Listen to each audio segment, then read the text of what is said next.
बिस्मिल्लाहिर्रहमानिर्रहीम। अस्सलाम वालेकुम स्टूडेंट्स, उम्मीद है आप सब लोग खैरियत से होंगे। मैं 9th क्लास के 5वें चैप्टर का दूसरा लेक्चर जो है वो शुरू करने जा रहा हूँ। इसमें हम गैस लॉज के बारे में पढ़ेंगे।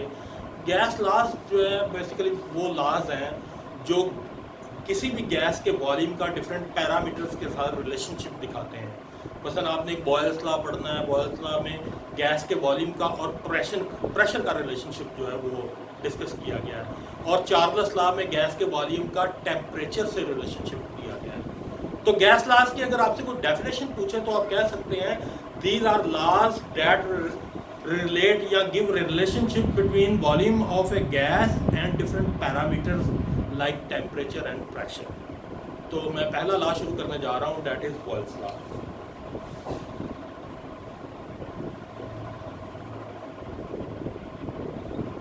बॉयल लॉ जो है ये गैस के वॉल्यूम और प्रेशर के दरमियान रिलेशनशिप है। आपने अभी पिछले लेक्चर में पढ़ा हुआ है कि गैस के मॉलिक्यूल दूर दूर होते हैं। अगर आप उन पर प्रेशर अप्लाई करते हैं तो उनका वॉल्यूम कम हो जाता है। इसका मतलब ये हुआ कि प्रेशर और वॉल्यूम एक दूसरे के इन्वर्सली प्रोपोर्शनल है। अगर आप प्रेशर बढ़ाएंगे तो वॉल्यूम कम हो जाएगा। और कहा जाता है कि अगर आप प्रेशर डबल करें तो वॉल्यूम हाफ हो जाता है। ये दोनों एग्जैक्टली एक दूसरे के इन्वर्सली प्रोपोर्शनल है। लेकिन इसकी एक कंडीशन है। इसकी कंडीशन ये है कि आप टेम्परेचर को कांस्टेंट रखें, क्योंकि जब हम टेम्परेचर बढ़ाते हैं तो गैस के मॉलिक्यूल फैलते हैं। तो ये पैरामीटर जो है ये इफेक्ट करेगा इस रिलेशनशिप को। इसलिए अगर आपने वॉल्यूम और प्रेशर के दरमियान में रिलेशनशिप एग्जैक्ट फाइंड करना है तो आपको कुछ चीज़ें कांस्टेंट रखनी पड़ेंगी, जैसे नंबर ऑफ मोल्स भी है, लेकिन आपकी किताब में उसका तज़किरा नहीं है। तो मैं टेम्परेचर की बात कर लेता हूँ कि volume of a given mass of a gas is inversely proportional to pressure at constant temperature. ये इसकी स्टेटमेंट है। मैं इसकी मैथमेटिकल इक्वेशन की तरफ आता हूँ। देखें जी, volume is inversely proportional to pressure at constant T, यानी टेम्परेचर आपने कांस्टेंट रखा हो। और अगर आप इस प्रोपोर्शनल के निशान को इक्वल में बदलेंगे तो आपको एक कांस्टेंट लगाना पड़ेगा। तो दैट इज इक्वल टू के ओवर पी। इस कांस्टेंट की वैल्यू अगर आपने निकालनी हो तो पी को आप ले जाए दूसरी तरफ। आपकी फाइनल इक्वेशन बनती है K is equal to P V. इसका मतलब ये हुआ कि पीवी की जो आपस में प्रोडक्ट है वो हमेशा कांस्टेंट रहती है, वो के बराबर है। ये मैं अभी प्रूव भी करके देता हूँ, लेकिन मैं अभी यहाँ से वो इक्वेशन आपको लिख के दूंगा जो आप न्यूमेरिकल्स में यूज करेंगे, जो बॉयल लॉ से रेलिवेंट न्यूमेरिकल आएंगे। मसलन P1 V1 इन दोनों की प्रोडक्ट इक्वल होगी P2 V2 के, और ये इक्वल होगी P3 V3 के, सो ऑन। यानी आप जितना प्रेशर चेंज करते जाएंगे उसी लिहाज से वॉल्यूम जो है वो चेंज होता जाएगा। मैं आपको प्रूव भी करके देता हूँ ये चीज़। देखें ज़रा, ये इसकी मैथमेटिकल इक्वेशन हो गई है। आप 3 बर्तन लें, 3 कंटेनर्स लें जिसकी 3 साइडें फिक्स हो। ये 3 साइडें फिक्स हैं। एक साइड इसकी मूवेबल होगी, ये ऊपर वाली, इधर वाली जो। देखें यहाँ पर आप जो है एक गैस ले लें, यहाँ पर आप गैस ले लें और यहाँ पर आप प्रेशर अप्लाई कर दें 180 और गैस का वॉल्यूम जो है वो 10 ml, ये गैस का वॉल्यूम। अब आप इसी गैस पर आप प्रेशर डबल करें। जब आप प्रेशर डबल करेंगे तो आप देख रहे हैं वॉल्यूम हाफ हो गया है, ये 2 atm हो गया है और वॉल्यूम 5 ml रह गया। और अगर आप इसी पे ट्रिपल कर दें प्रेशर, 3 atm कर दें प्रेशर, तो वॉल्यूम जो है ना वो 3.3 रह गया, 3.3 ml। अब तीनों एग्जांपल में आप प्रेशर और वॉल्यूम को मल्टीप्लाई करेंगे। इस एग्जांपल में प्रेशर है 1 और वॉल्यूम है 10, आंसर आपका आया 10। इस एग्जांपल में प्रेशर 2 है, वॉल्यूम 5 है, अब भी आपका आंसर आया 10। अब इस एग्जांपल में प्रेशर 3 है और वॉल्यूम 3.3 है, जिसको मल्टीप्लाई करें अब भी आपका आंसर 1 आया। आप देख लें कि हमने प्रेशर की वैल्यूज चेंज की हैं, वॉल्यूम की वैल्यूज चेंज की हैं, लेकिन पीवी की प्रोडक्ट जो है उसका आंसर हमेशा सेम आया आपके सामने। तीनों एग्जांपल में आपके सामने आंसर 10 आ रहा है। जब आपने प्रेशर डबल कर दिया तो वॉल्यूम आधा हो गया, क्योंकि प्रेशर और वॉल्यूम की जो प्रोडक्ट है ये यहाँ पर भी आप पढ़ चुके हैं, ये के बराबर है, यानी कांस्टेंट है, ये वैल्यू चेंज नहीं है। ठीक है ना। ये मैंने आपके सामने एक्सपेरिमेंटल वेरिफिकेशन भी कर दी है, मैथमेटिकल इक्वेशन भी लिख दी है, और मैंने डेफिनेशन भी बोल दी है बॉयल लॉ की। According to Boyle law, volume of a given mass of a gas is inversely proportional to pressure at constant temperature. और ये सारी इसकी मैथमेटिकल इक्वेशन और ये एक्सपेरिमेंटल एविडेंस आपके सामने आ गया है। अब कुछ न्यूमेरिकल्स आपकी किताब में दिए हुए हैं, मैं उधर जा रहा हूँ जो इससे रेलिवेंट है, जो बॉयल लॉ से रेलिवेंट न्यूमेरिकल है, उनको जरा देखें।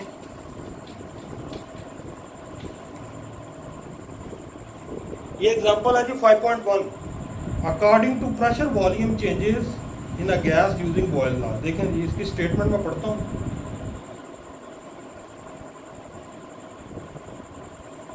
Ethane is used as an anesthetic gas. Ethene, the pressure on 2.5 decimeter cube of ethane changes from 1.05 to 2.1 atm. The volume of ethane becomes 1.25 if the temperature remains constant. Explain this using boil law. देखें जी जरा statement पहले जरा data लिख लें इसका। P1 है हमारे पास 1.05 atm,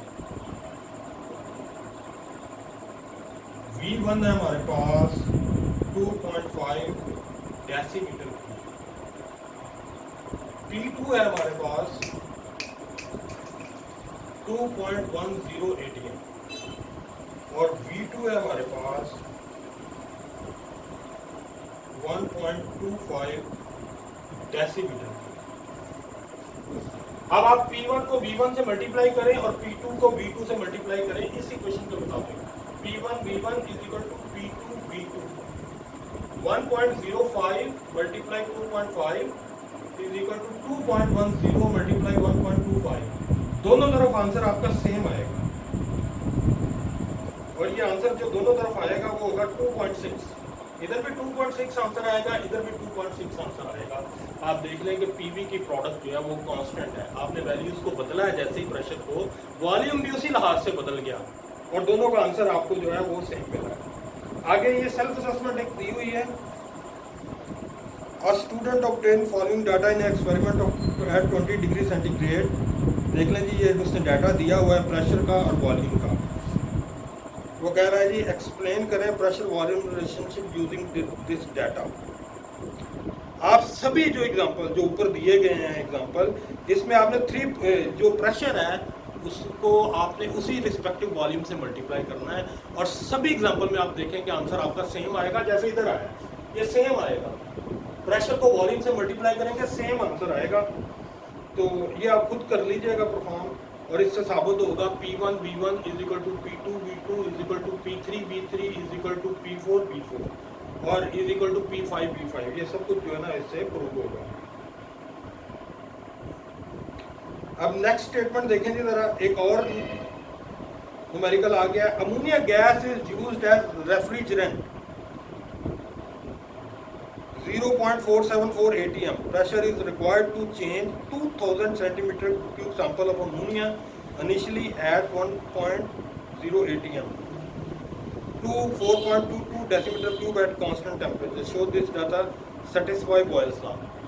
आपका जो पहले प्रेशर की वैल्यू है उसे आपने पहले वॉल्यूम की वैल्यू से मल्टीप्लाई करना है, दूसरे प्रेशर को दूसरे वॉल्यूम से मल्टीप्लाई करना, आंसर दोनों का सेम आना चाहिए। और आप देखेंगे कि यही मैं करता हूँ ये स्टेटमेंट।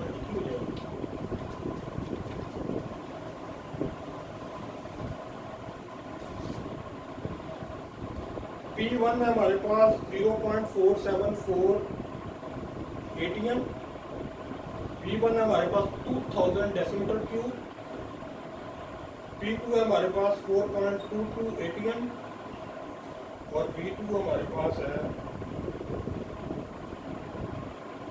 ये 1 atm और V2 हमारे पास है 4.22 डेसीमीटर क्यूब। अब आप P1 को V1 से मल्टीप्लाई करें और जो आंसर आएगा वो आप देखेंगे P2 और V2 का आंसर सेम आएगा। ये आप कर लें 0.474 multiply 2000 is equal to 1 into 4.22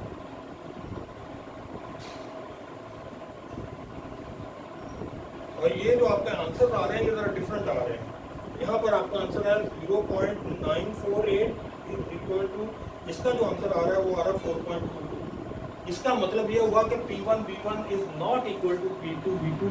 दूसरे अल्फाज में आप ये कह सकते हैं कि ये जो डाटा है ये बॉयल लॉ को सेटिस्फाई नहीं करता, क्योंकि बॉयल लॉ को सेटिस्फाई करने के लिए ज़रूरी था कि P1 और V1 जो है ये दोनों इक्वल हो।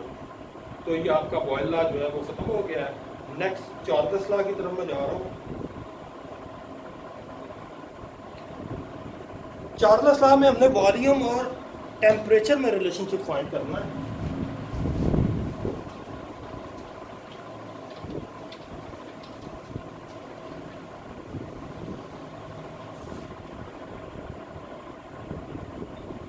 चार्ल्स लॉ में वॉल्यूम और टेम्परेचर के दरमियान रिलेशनशिप है।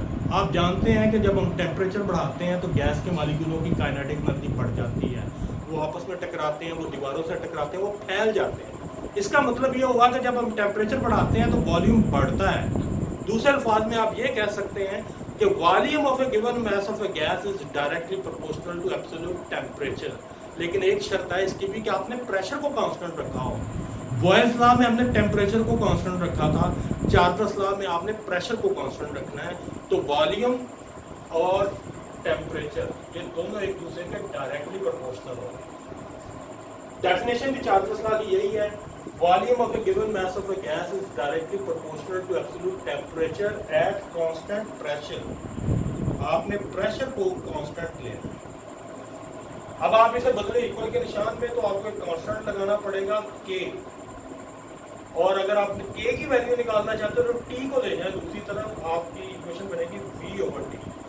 इसका मतलब ये हुआ कि v और t की रेशियो जो है वो हमेशा कांस्टेंट रहती है। अगर हम टेम्परेचर बढ़ाते हैं तो उसी तरह वॉल्यूम बढ़ जाता है, दोनों की रेशियो सेम होती है। तो आपकी न्यूमेरिकल वाली ये इक्वेशन है v1 over t1 is equal to v2 over t। इसको भी आप एक्सपेरिमेंटली प्रूव कर सकते हैं। आप 3 बर्तन ले लें, एक ये बर्तन है, दूसरा ये बर्तन है और तीसरा ये बर्तन। यहाँ पर वॉल्यूम फर्ज करें 10 ml है और टेम्परेचर 273 केल्विन।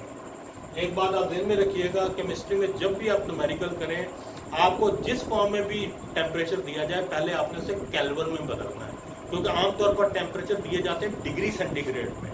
तो पहले उनको केल्विन में बदलना, फिर न्यूमेरिकल करना है, फिर चार्ल्स लॉ सेटिस्फाई हो सकता है। डिग्री सेंटीग्रेड के साथ चार्ल्स लॉ सेटिस्फाई नहीं होता। मैं आपको फार्मूला भी लिख देता हूं जिसकी मदद से आप डिग्री सेंटीग्रेड को केल्विन में बदलेंगे। देखें, kelvin is equal two degree centigrade plus 273, यानी आपको जो भी डिग्री सेंटीग्रेड टेम्परेचर दिया जाए उसमें 273 जमा करते हैं तो जो आंसर आएगा वो केल्विन में होगा। तो ये देख लें जी। इसी तरह आपने फर्ज करें टेम्परेचर 10 डिग्री राइज कर दिया, 283 कर दिया है, तो ये वॉल्यूम 20 ml हो गया। इसी तरह आपने 3 गुना कर दिया तो वॉल्यूम भी उसी तरह बढ़ जाएगा, ये 30 ml हो गया, 293। तो मेरा बात करने का मकसद ये था कि जैसे जैसे हम टेम्परेचर बढ़ाते जाएंगे उसी तरह वॉल्यूम बढ़ता जाएगा, गैस के मॉलिक्यूल जो है वो एक्सपैंड होते जाएंगे। अब कुछ एग्जांपल्स आपकी किताब में है, वो जरा देखें।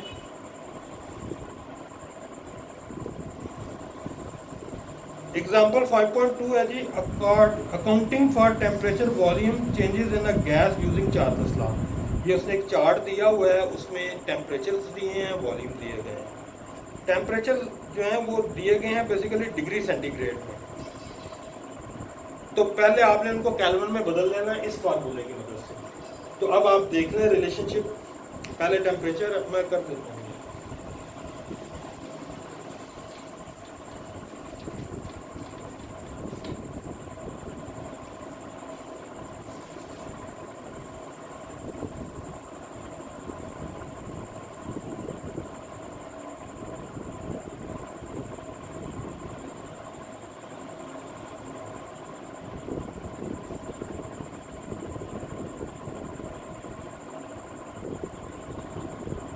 वॉल्यूम है जी सेंटीमीटर क्यूब में, ये टेम्परेचर है केल्विन में, और ये V और T की रेशियो है।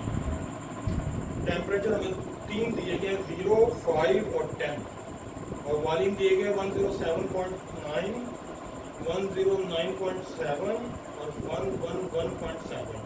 अब इन टेम्परेचर्स को आप केल्विन में बदल लें, इसमें आप 273 ऐड करेंगे तो आएगा 273, ये आएगा 278 और ये आएगा 283। अब आप V को ऊपर रखें, T को नीचे रखें, इनकी रेशो निकालें। 107.9 डिवाइडेड बाय 273, आपका आंसर आएगा 0.39। इसी तरह इसमें भी आप ऐसे करें, 109.7 को डिवाइड करें 278 से, अब भी आपका आंसर वही आएगा। और 1.7 को डिवाइड करें 283 से, अब भी आपका आंसर वही आएगा। आप देख लें, आपने डिफरेंट वैल्यूज ली हैं टेम्परेचर की, वॉल्यूम की, लेकिन जब आपने V और T की रेशो निकाली है तो हमारा आंसर जो है वो एग्जैक्टली सेम आ रहा है। एक सेल्फ असेसमेंट है, बिल्कुल इसी तरह की है, ये आप लोग खुद करेंगे।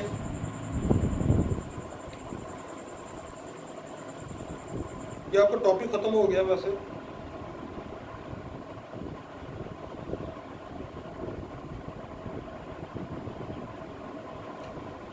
ये आगे सेल्फ असेसमेंट 1-2 दी हुई हैं, ये आप लोग परफॉर्म करें। ठीक है जी, चैप्टर आपका, ये टॉपिक आपका खत्म हो गया। नेक्स्ट लेक्चर में हम लिक्विड्स के बारे में जो है वो स्टडी करेंगे। Thank you.